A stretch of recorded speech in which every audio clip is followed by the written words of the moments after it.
Okay, hello everybody. Good afternoon to all of you joining from the United States, and good evening for everybody joining from Europe. I'm Frida Kninga. I'm leading the EU program of Food and Water Watch in Brussels, Belgium, Food and Water Action Europe.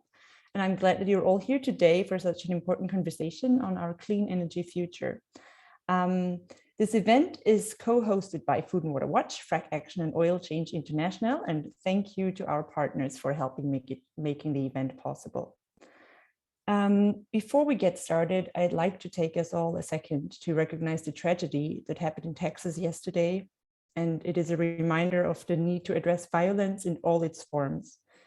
We also want to recognize the ongoing violence that Ukrainians are facing each and every day that this war continues. And we know that these are difficult times. So we're actually especially grateful for you to make the time today and have this important conversation. There is no good segue into the technical part of this, but I'd like to announce a few helpful Zoom reminders. You see that the chat box is open. Please use it to introduce yourself with your name, where you're based. And we'll also use it to share some links. So have a look at the chat. There will be very interesting things shared throughout the event. If you need the closed captioning to add subtitles, you just click on the live transcript button, also in your Zoom toolbar. And then you click on show subtitle and captions will appear on your screen.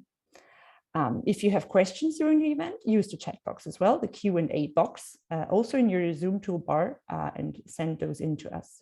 We'll try to answer as many as possible throughout the event, and we'll also have some time for questions for our speakers later. Finally, just to let you know that we are recording this event and we'll make it all available and send it out to everybody who has been registering with an email later. Yes, I'd like to now take a couple of minutes to give some context to this discussion that we are having today. The war in Ukraine is shining a light on an ongoing problem with the reliance on fossil fuels that we are having. Corporations are using and manipulating these commodities for geopolitical gain. At the same time, we see extreme weather events that are shining a light on another big issue with fossil fuels, which is the global climate crisis. And at the same time, people in Europe, the US, and around the globe are feeling the pain of extremely rising prices for fossil fuels. And we're seeing intensified floods, tropical cyclones, and natural other disasters that are fueled by fossil fuels. So communities that are living near fossil fuel infrastructure on top of that are bearing the pollution by fossil fuels that is poisoning air and water. And we will hear more about that by our speakers later today. The scientific community is clear. It is warning for years, it's been warning for years that we need to rapidly transition off of fossil fuels. And global leaders at the same time are failing to move fast enough to address the multiple crises that are driven by the fossil fuel industry and by fossil fuels as such. So we see actually the opposite. We see fossil fuel interests using the crisis, including this horrible ongoing war in the Ukraine, to justify more fossil fuel infrastructure, more fracking, and more fossil fuel industry-driven destruction and profiteering. So today we will actually hear from a lot of different experts, frontline leaders, and elected officials on both the impact on fossil fuel exports in our climate, but also on the feasibility of transitioning off fossil fuels. And efforts to actually end the poisonous transatlantic fossil fuel trade. So we have a few special guests that I'm very proud to be able to present today, and they're going to discuss this topic further. First, I'd like to introduce Becca Inohosa. She's an artist and organizer from the Rio Grande Valley of Texas. She currently serves as the Sierra Club's Gulf Coast campaign representative, and there she works with her community and along others on the Texas coastline to stop oil and gas export projects there. Particularly people of color and indigenous populations are affected by these projects. So Becca, the floor is yours. I'm turning to you and we're curious to hear more from you. Hi, can you hear me?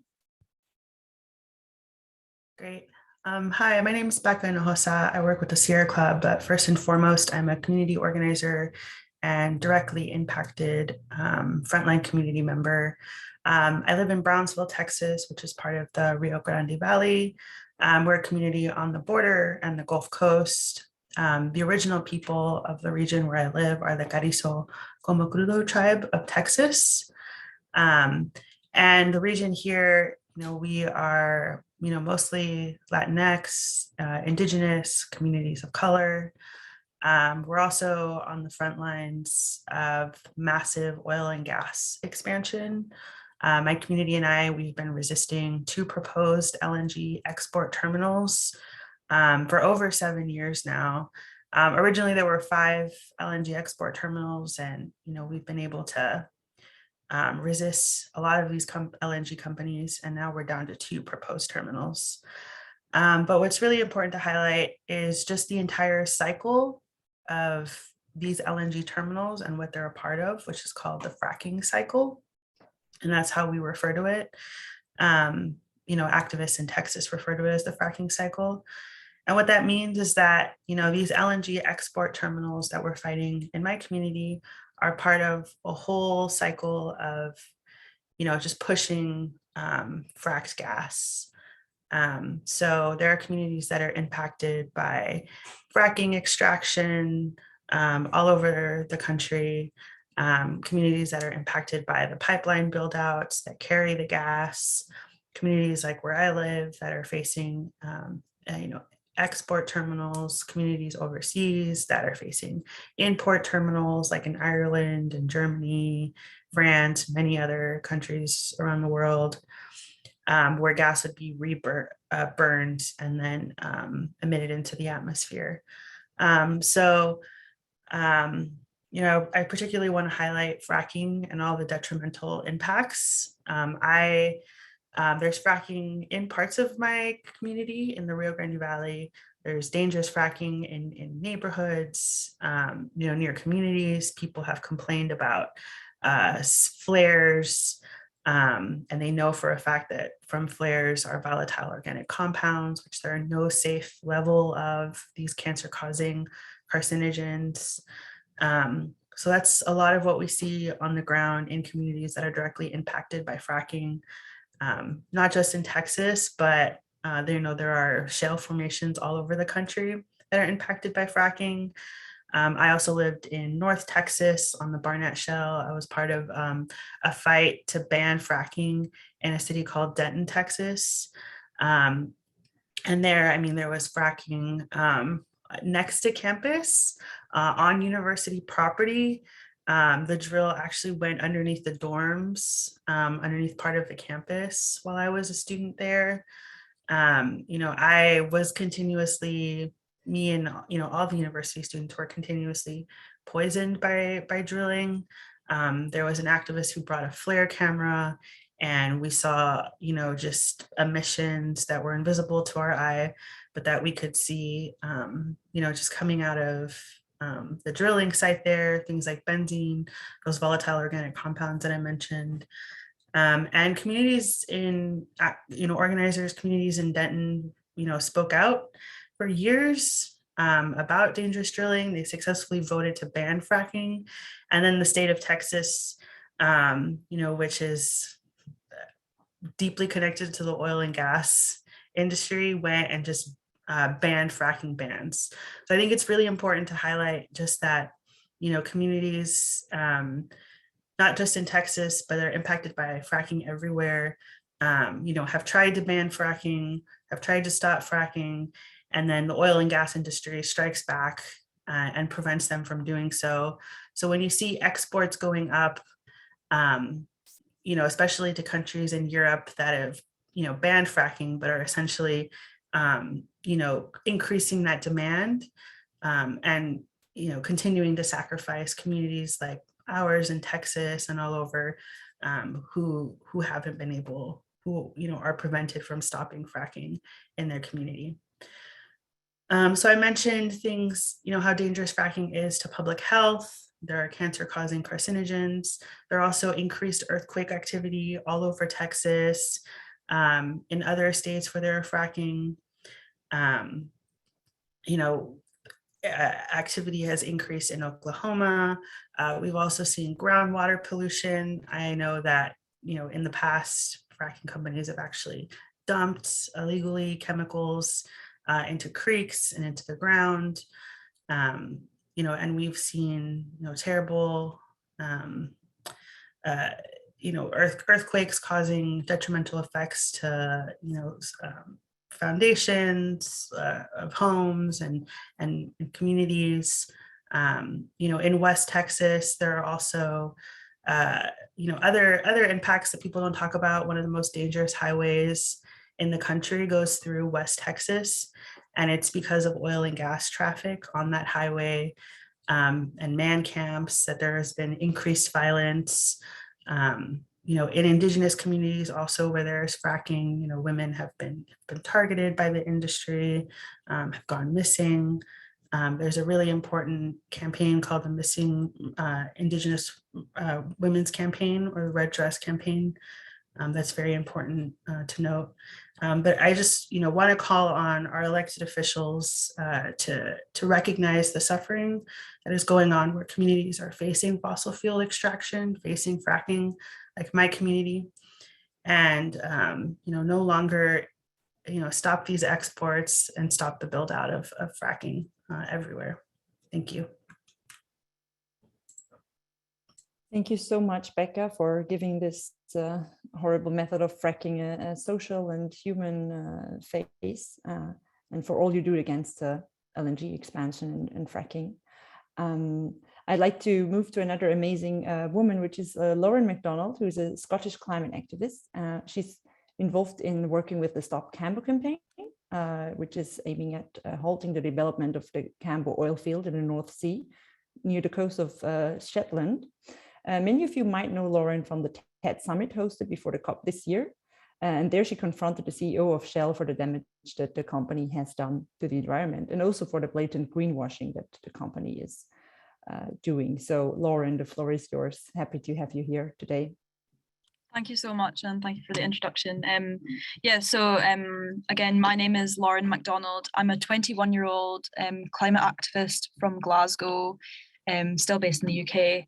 And I'm hoping that I can bring you a little bit of hope today, because as was just mentioned, last year, along with thousands of others, I was part of the successful campaign to stop the Cambo oil field.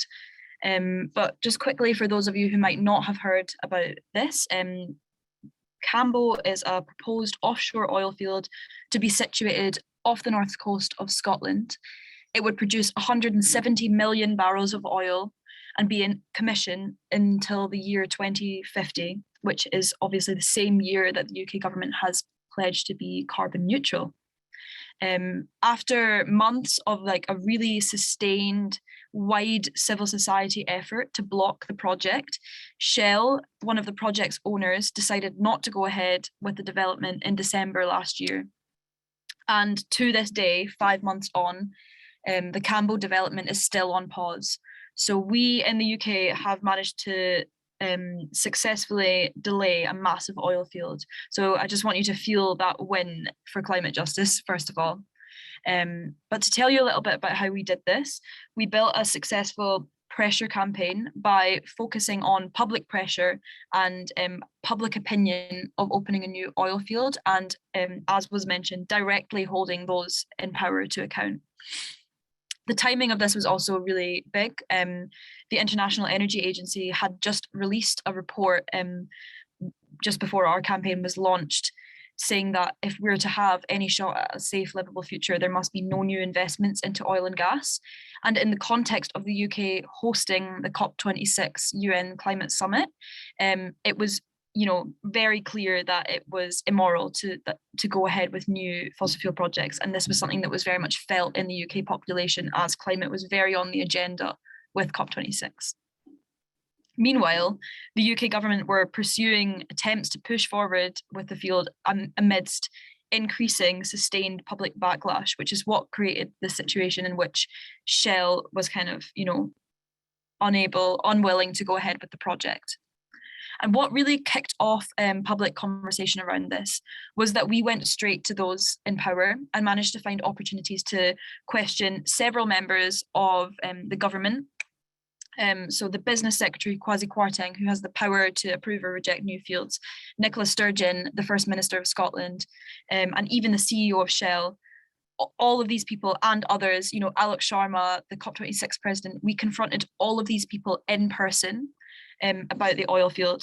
So having these face-offs between youth activists and those actually causing the destruction, you know, that's a really interesting tactic, because placing a youth who's terrified for their future in front of a Conservative minister or in front of the CEO of a fossil fuel company created quite a media stir. And, you know, suddenly we had the people on our side.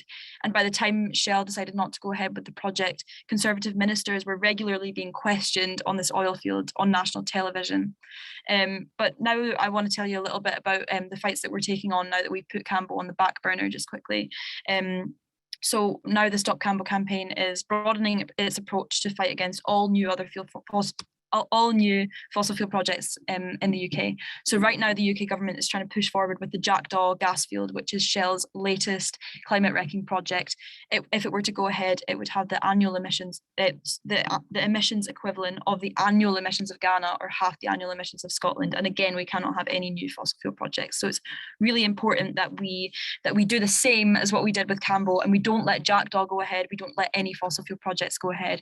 So if you want to support us, support the fight against new fossil fuels in the UK, something you could do after this that would be really helpful is, and it would take 2 minutes, if you visit the Stop Cambo website, stopcambo.org.uk. We are currently running a bunch of digital actions. You can, you can send an email to decision makers, you can sign our petition, you can tweet at our key targets, and the instructions to do that are all on the website. So I'd really appreciate if you could do that. You can also find us on social media. But just an ending note, I want to implore you to actively believe that whatever campaign that you're fighting on, you can win. This is an example of a win. The wins are possible, and we need to push the boundaries of what we are capable of in the climate justice movement. Because we can't take away the climate crisis, but we can chip away at our local struggles, and we can really achieve those smaller wins and build up to the bigger wins along the way. And I think that as activists, the default is to think that whatever we're working on, we're going to lose, because the problem we're facing is so much bigger than us. It's so overwhelming and it's so massively complex. But whilst the climate crisis is a massively complex worldwide problem that's not going away, we can point to specific smaller instances of violence and take those down in a strategic way. And I want to remind you that hope is not something that you just automatically have or do not have. It can be something that you actively practice. And I think that we should, because if we don't believe that we're going to win our fights, our local campaigns, then why are we even doing them? We need to believe in climate justice. I know that, the IPCC has told us that time is running out, but they've not told us that all is lost. We really, really need to believe that we can win and get these wins in the bag now, so that we have the confidence to go forward and to really mitigate the suffering that we need to mitigate. And just really quickly, I want to finish by telling you about another amazing action that happened yesterday as part of the fight against new fossil fuels in the UK. Over 70 activists in the UK yesterday were inside Shell's first AGM in the UK, because they've just recently moved their headquarters there. Over 70 activists were inside, had bought shares for Shell, so they were there legitimately, and they got up and they had another opportunity to present our argument to Ben van Beurden and the entire board of Shell. Meanwhile, there was so many activists outside. Every time they opened the door, we would shout, all our messaging at them, and we had that opportunity again to hold those in power directly accountable. And the result of this was that the AGM was delayed by hours. I don't think the event actually was able to continue to go on in the same way. The activists were really, really disruptive and really got our message across. I'd recommend looking #ShellAGM on Twitter if you want to find out more about it. It was really amazing. And the share price of Shell actually dropped yesterday because of this. Obviously, in the grand scheme of things, that's a small impact that it'll have. But this was a really, really amazing action that happened yesterday, and just another example to maybe get your imagination going of how you can plan actions where you'll be directly in the face of those who are causing the violence. I think that's what we really need to do. We need to let these people not go anywhere unchallenged, because they are the ones that are causing this. And we need to take action for systemic change, and they're the ones with the power to do it. So we need to really hold their feet to the fire, because if we don't, we simply won't survive, and we still have a chance to. So we need to take that in full grasp. Thank you so much for listening. Wow, Lauren, that was extremely precious to have very uplifting, very positive, powerful messages. I think it's all of us who are working on fossil fuels on the climate crisis. This is what we're needing. So a special thanks to you for that. And without having time for more words about this, we are already moving to another amazing speaker, who's Alexandria Villasenor. At the age of 13 already, Alexandria has co-founded the US Youth Climate Strike Movement, and which is part of the youth-led International Fridays for Future movement. And at 16, Alexandria is 16 today, is 16 already now. She's become now an internationally recognized environmental activist, a public speaker, and author and founder of several more initiatives, including the nonprofit climate education organization, Earth Uprising International. She actually addressed the Democratic National Convention, the United Nations, NATO, and the World Economic Forum with her work. And she's also a child petitioner for the groundbreaking international complaint to the United Nations Committee on the Rights of the Child, Children versus Climate Crisis. Really proud to have you here today, Alexandria. Alexandria is actually joining us from Davos, where the World Economic Forum is taking place this week. So over to you, Alexandria. Yeah, well, first of all, thank you so much for having me today. This is my second World Economic Forum, and it's been a very busy week here in Davos. There are a lot of climate and sustainable initiatives that I've had the opportunity to learn about this week. But what I think is the most important thing to tell you about all of these initiatives is they all lack urgency. To be blunt, this is a really privileged crowd. Most of the people here are insulated from the climate shocks that are causing loss of life and the destruction of ecosystems. It's also an exclusive crowd, which is overwhelmingly white and male, and which lacks the representation and diversity needed in decision-making spaces to get the solutions needed to address the scale and urgency of the climate crisis. And I'm here doing everything I can to remind the people in the rooms here what's at stake, who's missing from these rooms. And I'm talking directly to the World Economic Forum about reshaping the representation here in Davos to address these glaring exclusions that are happening here.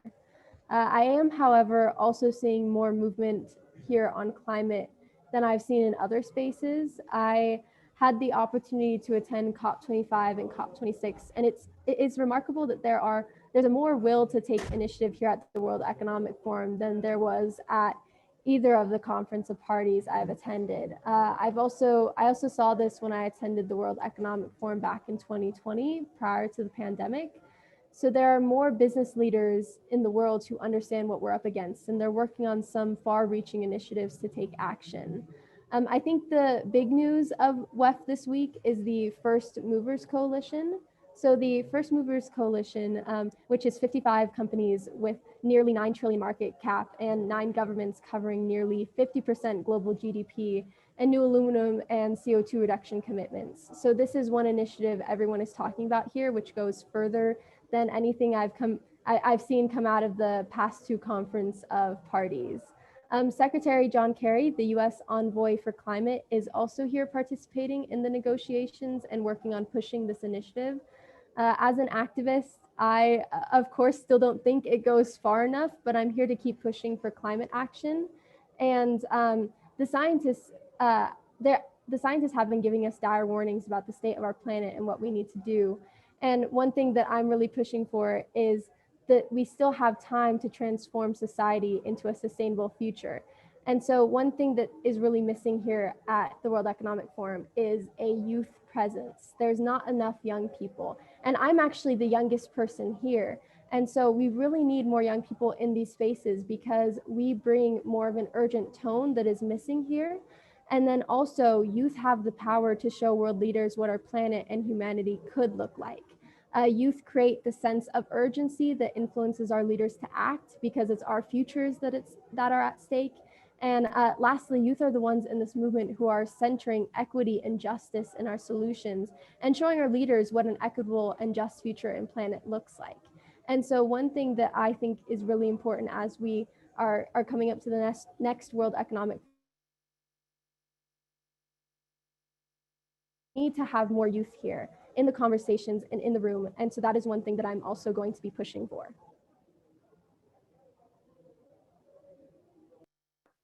Thank you very much, Alexandria. Youth have the power. I think you are impersonating that. Thank you also for the update from Davos and also updating us about some slightly positive movements coming out from there. Without no further ado, I'm really happy to introduce our next speaker. Really fortunate to have our next guest, Svitlana Romanko here. Lascavo Prossimo. She's joining us today to share more details about why the transition on renewable energy is necessary. Svitlana has been an environmental lawyer for over 20 years.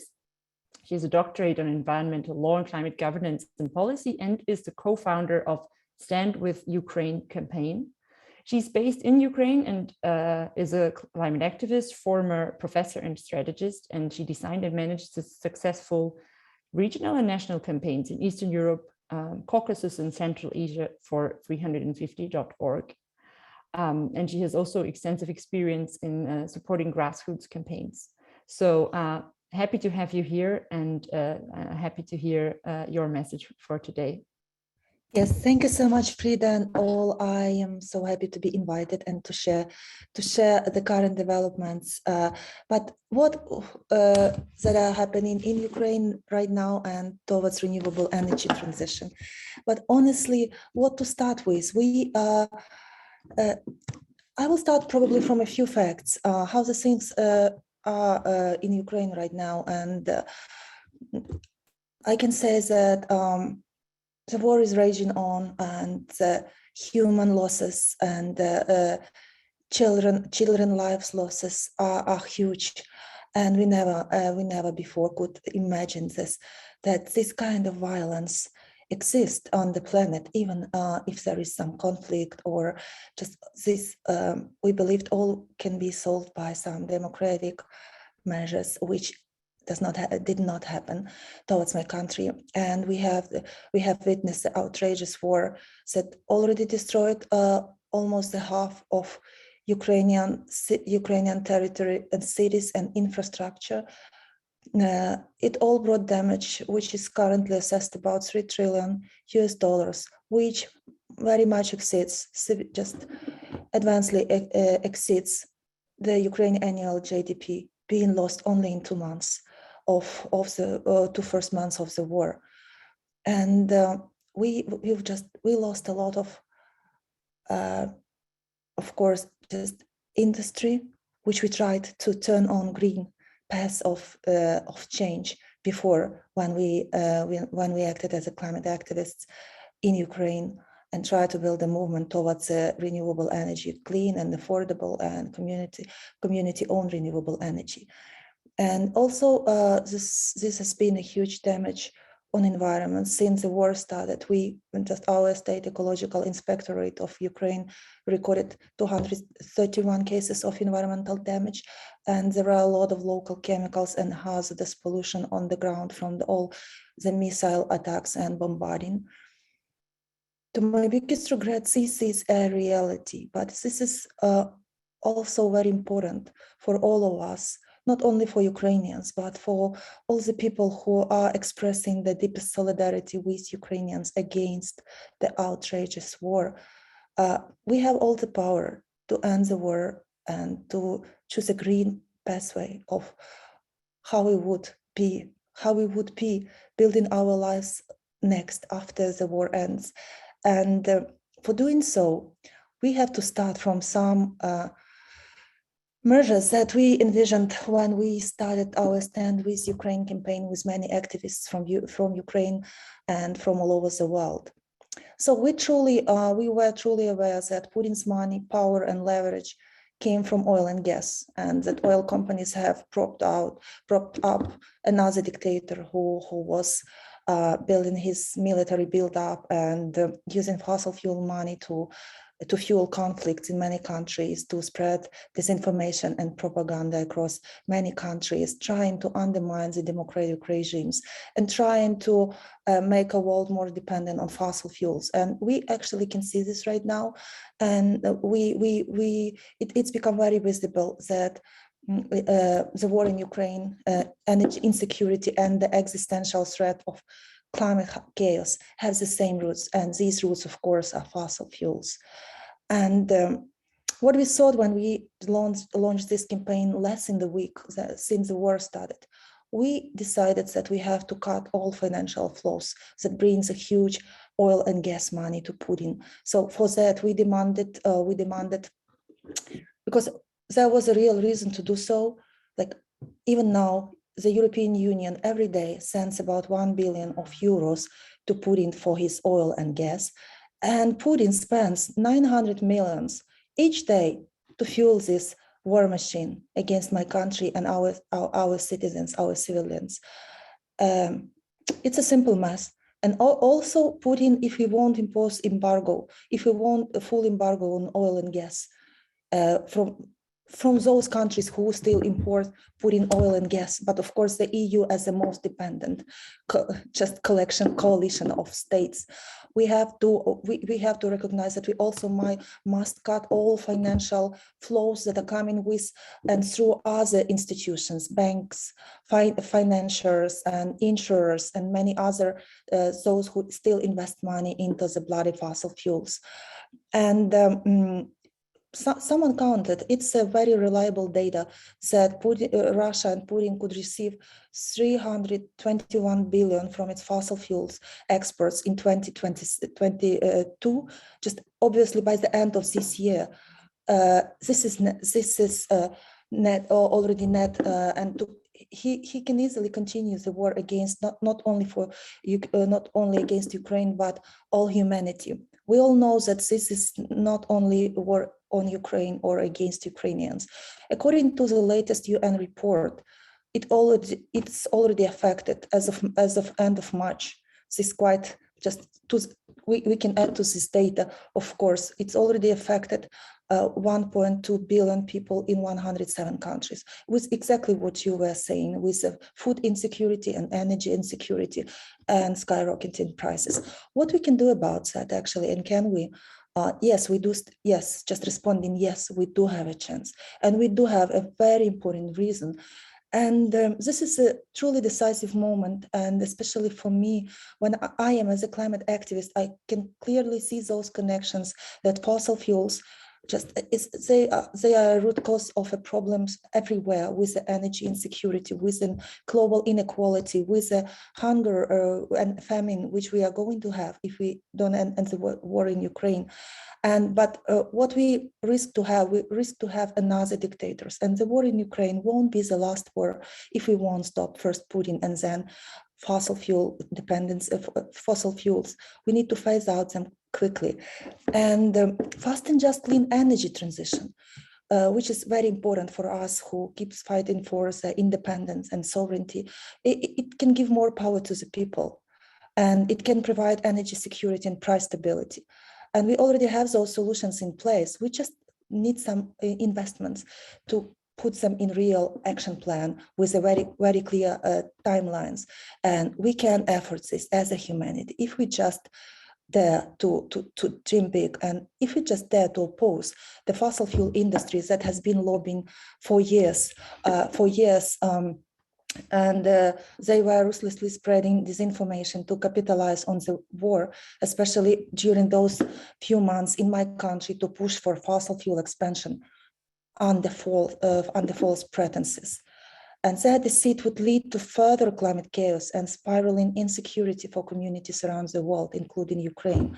So our renewable energy, clean energy, is much, much cheaper. And you never can just close wind or sun, and you can never, and the price won't grow higher if you will use sun or wind energy. And if we all can just reduce our demand in energy consumption, and at the same time fasten the renewable energy transition, it would greatly benefit every one of us.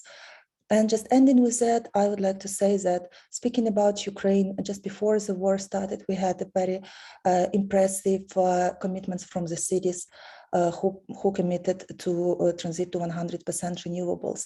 If it's possible for Ukrainian cities, I believe there are many other cities in the world who commit to do the same.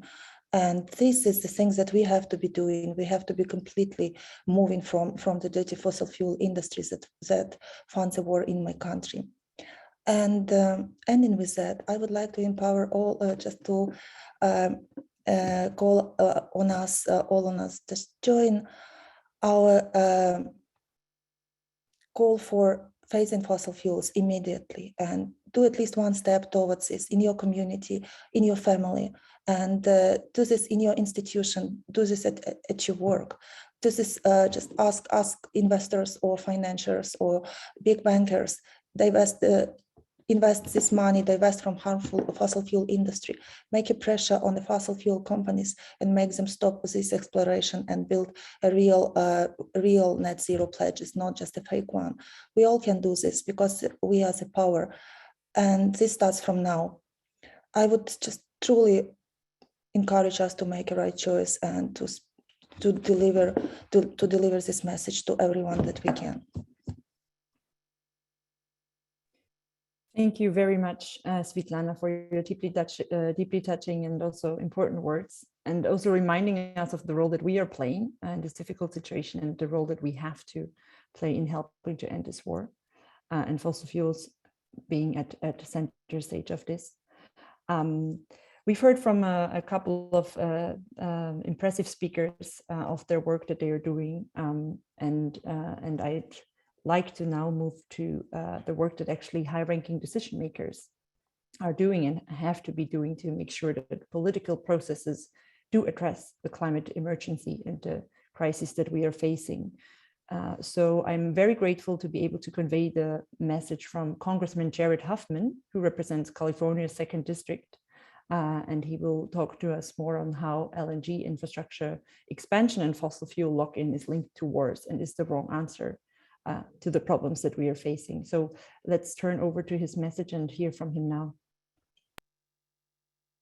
Hi, everyone. Thank you to Food and Water Watch, Frack Action, and Oil Change International for hosting this event on such an incredibly important and timely topic.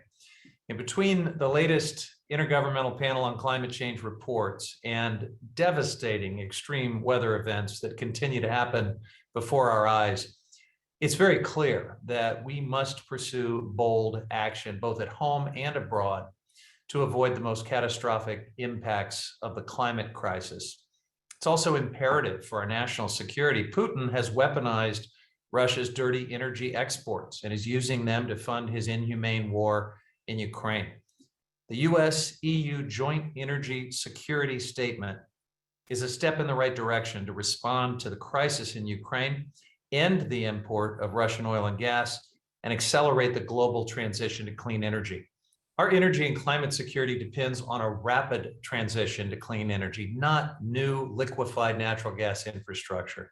And that's why I joined with member of the European Parliament, Marie Toussaint, Senator Merkley, and other members of Congress and the European Parliament to send a letter to President Biden and European Commission President von der Leyen.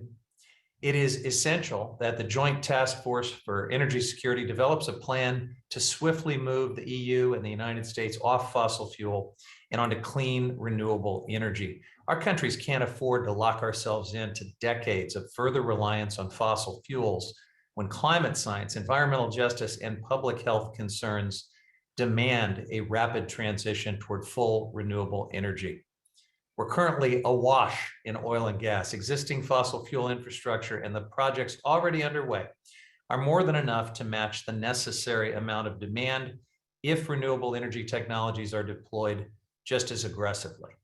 And building new fossil fuel infrastructure diverts resources from the investments that we need to address the climate crisis and energy security and independence objectives. Recent analysis shows that the European Union can replace 2/3 of Russian gas by 2025 through energy efficiency and renewable energy before any LNG facilities could come online. So instead of focusing on LNG expansion, the task force should focus on the clean energy strategies outlined in the joint statement, like ramping up heat point deployment and installation, scaling procurement for clean energy equipment, and accelerating clean energy workforce development. The solutions for a clean, affordable, independent energy future really do exist. We just have to take the bold steps necessary to get there. And as worldwide leaders, it's our responsibility to set the stage for a global transition to clean energy. So thank you to everyone on this webinar highlighting the importance of ensuring a clean energy transition and a rapid shift away from dirty energy sources that are fueling Putin's atrocities. We can and must do more to lead the world in this critical transition. Thank you. Okay, quite some ideas on what we and leaders need to do and are actually able to do. I'd like to thank Representative Huffman for this message. And it's important to see that there is commitment to go towards clean solutions. But how do things actually look on the other side of the Atlantic? I'd like to move to Ireland, and we're very grateful to also have a message from Ireland's Minister for Environment, Climate and Communications and Minister for Transport, Minister Eamon Ryan, who is also sharing some important words with us today.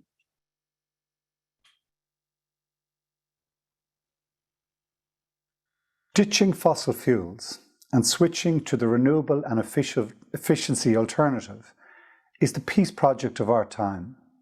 We need to do it not just to stop runaway catastrophic climate change, but also to stop the resource wars and the way in which energy has been used as a weapon in geopolitics for years and decades into the past. We can do that when we switch to renewables because it has different characteristics. It's not as energy dense as the fossil fuels, and it doesn't have the 150 years of investment in the combustion systems. But it is a switch to a better model. It exists everywhere, be it in sun, wind, biomass, geothermal, hydro. And the very nature of it means that people can't be held to ransom. You can't threaten a community by blowing up a solar panel. You can't say no to people tapping into wind power because it's there in the air. It changes the whole philosophy away from why should I do something when someone else isn't doing it, or someone else is bigger, or someone else is more important, to instead making every village, every street, every home the centre and the powerhouse of this change we need to make. Efficiency is just as important as the renewables bit. This new industrial revolution is all about the balancing of variable supply and variable demand, and efficiency brings that. Technology will help, but in truth, the most important thing is that we win the hearts and minds of our people to take the run-up and take the leap we need to make to switch away from these fossil fuels. We will do it. It's moved towards a better system. It brings peace as well as clean air. And that's why I think we're on the path to a transition, a just transition to this renewable and alternative future, and ditching fossil fuels for good. Okay, great to hear such strong and positive words by Minister Eamon Ryan. Now let's turn back to the questions that people have been asking. I believe many of them have been answered already directly in the chat, but we also have some time now to directly hear more from Becca, Svitlana, Lauren, and Alexandria. So I invite all of you to come back on screen with me, and I have a first question now for Becca. The question is, LNG is clearly creating more harms for communities and our climate, but how is climate change amplifying these harms? Yeah, absolutely. Communities on the front lines are directly impacted by climate change disasters. I've had to sit through multiple flooding occurrences, through hurricanes, so have many other frontline communities, all along the coastline region.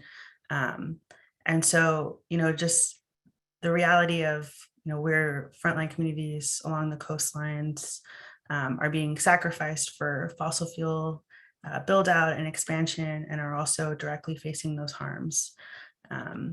So just definitely want to highlight hurricane season, as June 1st is coming up around the corner, and the clock is starting again with hurricane season. Thank you, Becca. Yeah, there is no end to crisis if you look at what fossil fuels are actually causing. Lauren, I'd like to turn to you now. So we watched the fossil fuel industry react to Russia's invasion of Ukraine, is one of the questions. As someone who is known for taking on the fossil fuel industry, what would you say right now to the CEOs of oil and gas corporations that are lobbying to actually expand fossil fuel infrastructure and block clean energy? Yeah, it's a great question. I would say that the fossil fuel industry, as well as the UK government, know that they are manipulating the public. And my message to them is that we will not let them do this unchallenged. We will call it out at every opportunity, and we will not relent until we get justice, because, you know, we are absolutely done playing nice. In the UK, we are facing a huge cost of living crisis due to this rise in energy prices, due to the situation between Russia and Ukraine. And millions, literally millions of people in the UK were placed into fuel poverty overnight on the 1st of April when we saw a rise in the energy price cap at the start of last month. But what is the most disgusting about this is that amidst millions of people struggling to survive due to rising energy prices overnight, Shell has just announced a record £7 billion in profit for Q1 of this year. And, you know, a message to the UK government I want to say as well is that the UK government absolutely must impose a windfall tax on these obscene profits and redistribute that money to those who need it the most. But instead, they are blocking this windfall tax and they are trying to approve new fossil fuel projects. And by doing that, they are allowing fossil fuel companies to profit directly off of poverty. We have the solutions that we need. That's another message for people in power, is that we have the solutions that we need.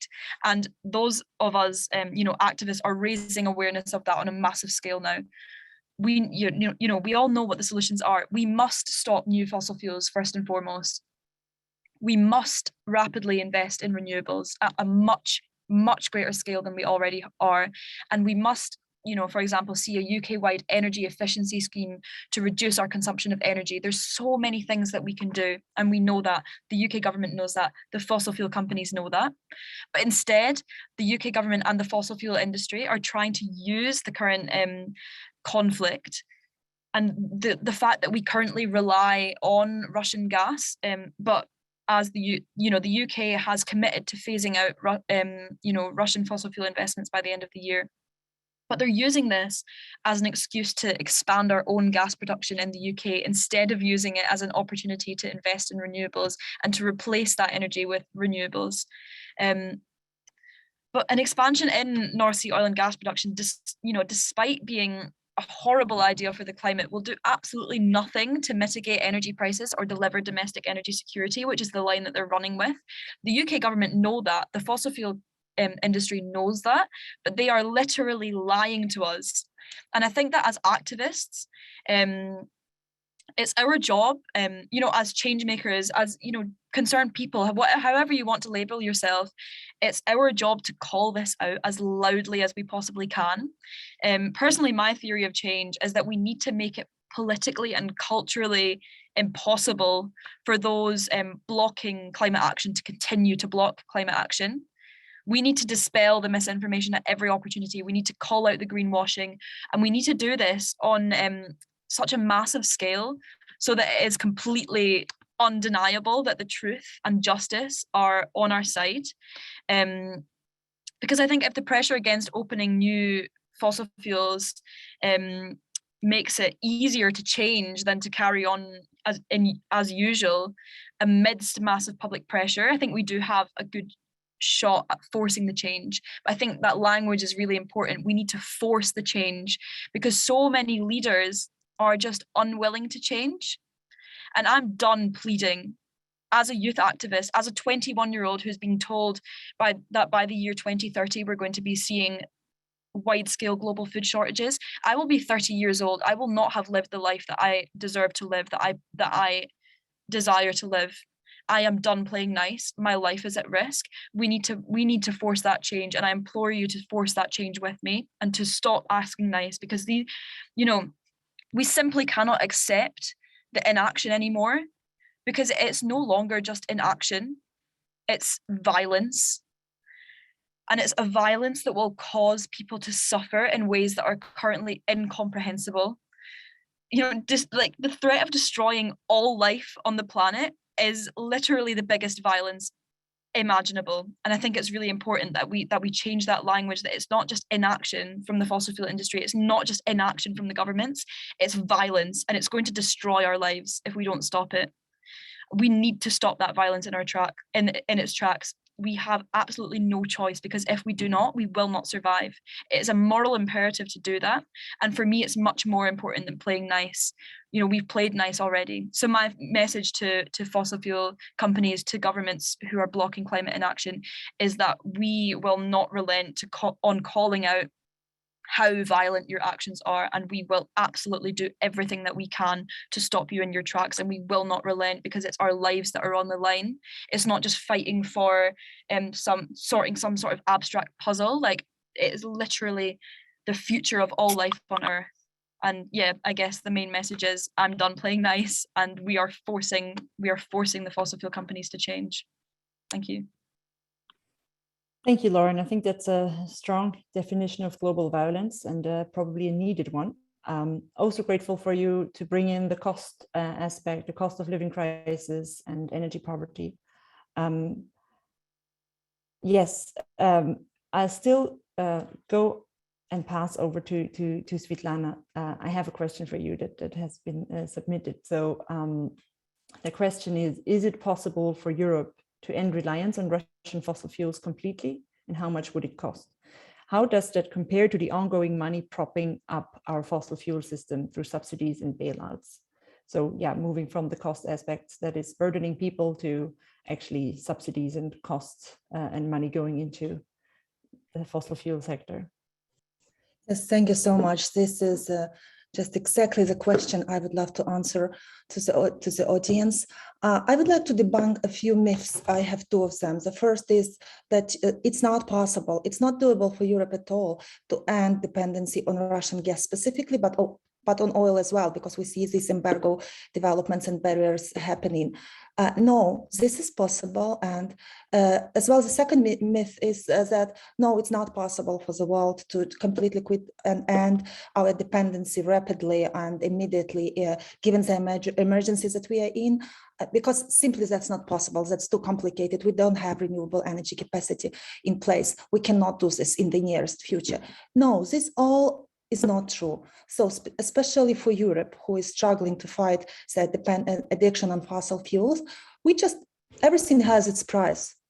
Actually, and there is another price, I believe truly comparable to what I would like to name under the price for EU renewable energy transition and for the global clean energy transition as well. This is the price that Ukraine is paying right now for some countries and some leaders being blind and blindly tolerated the Russian aggression and building their fossil fuel dominancy over all the other world for years. So the price for Europe, by assessments, it's $800 billion, which is required to end reliance on Russian fossil fuels right now at this very moment.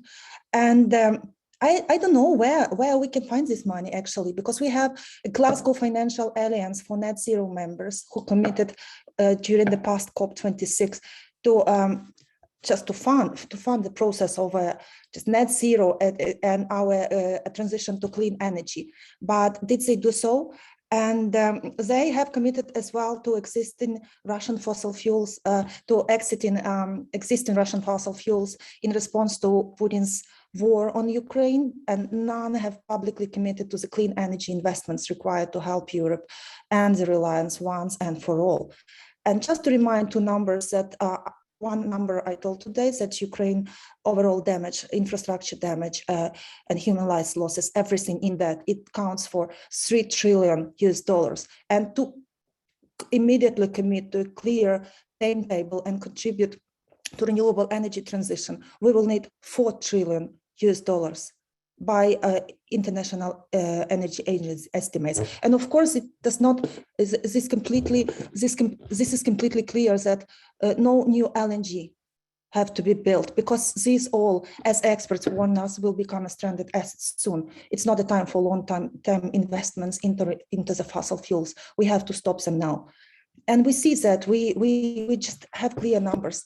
The only thing we have to do just to find this money and just pressure a bit of Glasgow Financial Alliance for net zero members to put this money in the right place, just to avoid, to keep us all energy secure and to end the war in my country as well. Yeah, thank you. And it's extremely important. And about the subsidies and bailouts, I just only have one number. 20 US companies had doubled their profits only for the first quarter, and they now reached out to $30.3 billion of dollars. And I know that a part of this money are fossil fuel subsidies and bailouts that have been made by governments, and not only in the US, but also in Europe. Because if we just start discussing the Green New Deal, we will just quickly clarify that some countries, especially France, especially Italy, and of course Germany and others, still keep fossil fuel subsidies just on behind the closed doors, just helping those who does not obviously need their help, because the industry profited in record numbers using the war in my country. So these we must stop. Thanks, Svitlana. I think it's always good to remember the money is there and we must not channel it the wrong way, because multiple problems will be the reason, the following up from that. Alexandria had to hop off, so we have no question for her, but also we don't have too much time left. Before we are wrapping up today, I have another message from a special guest that we're going to hear from, and that's Mark Ruffalo. Some of you might know him already from his role as Bruce Banner in The Hulk, or in the series From Dark Waters, which tells the story of the legal case against DuPont for polluting local water supplies with chemicals, which are known to cause cancer. And in both his professional and personal life, Mark is a passionate environmental activist who has advocated to ban fracking and put people and our planet first. So he has a message to convey to us, which is fresh from the film set where he's currently working. And yeah, the stage is his. Hey everybody, it's Mark Ruffalo, and I wish I was with you, but I'm actually on a film set working today. But I wanted to thank you all for getting on this call together. It's really important now that we work together to transition away from fossil fuel infrastructure and move into a green, clean economy, not just for climate change, but also for peace. And so I'm asking you all to come together and ask President Biden to push this green energy revolution and transition, and that we work together in solidarity, peace, and collaboration in the United States and across Europe. Thank you very much. I wish I was with you. I'm glad you're doing this, and keep the peace. Okay, so many warning but also uplifting words, and especially encouraging ones from Mark Ruffalo today, and a great way to start wrapping up this event. I'd just like to say a few more words before we finish for today. Many of you will be asking, like, what can we do? We know that the threat of climate chaos is here. It's well known. We know that it's an existential threat to humanity, actually, and I think Lauren has highlighted that more than enough. And at the same time, we see leaders that are having actions that do not reflect the urgency of the situation. So they try to have it two ways. Both the White House, but also EU decision makers are trying to ramp up oil and gas production while pledging to end the fossil fuel era. So what do we need? Rather than moving towards more oil and gas projects, national leaders should have an all hands on deck approach and really move Europe and the United States and the globe off fossil fuels. This wouldn't only make sense on the short term, but also end our dependency on fossil fuels and get us off onto a greater energy independence. So it's also the surest way to avoid even worse climate-driven disasters and wars in the future. And I think we have heard it clear and loud today by many, if not all, of the speakers. So we can keep, and we must keep speaking up and making our voices heard. We can contact our elected officials and tell them we as their constituent need them to get active and have bold and ambitious targets and really make up and walk the walk and talk the talk. We need to keep pressure, for example, on the task force on energy security supply to keep fossil fuels out of the plan and to keep the fossil fuel industry interests out of keeping in a secure energy system. And ultimately, we need really strong legislation that will move us off fossil fuels once and for all. So with this said, I'd really like to thank all the amazing speakers that we had today. I'd also like to thank again Oil Change International, Frack Action for co-organizing this call with us, and remind you again that this event has been recorded and you will get the recording and the resources per email, which you're of course very welcome to share further. Thanks to all the participants for joining in today. And yeah, let's keep working on going towards a truly clean and green future that we all deserve and that we all imagine together. So thank you. Have a nice rest of your afternoon. Have a nice evening. And thank you for having been part of this today.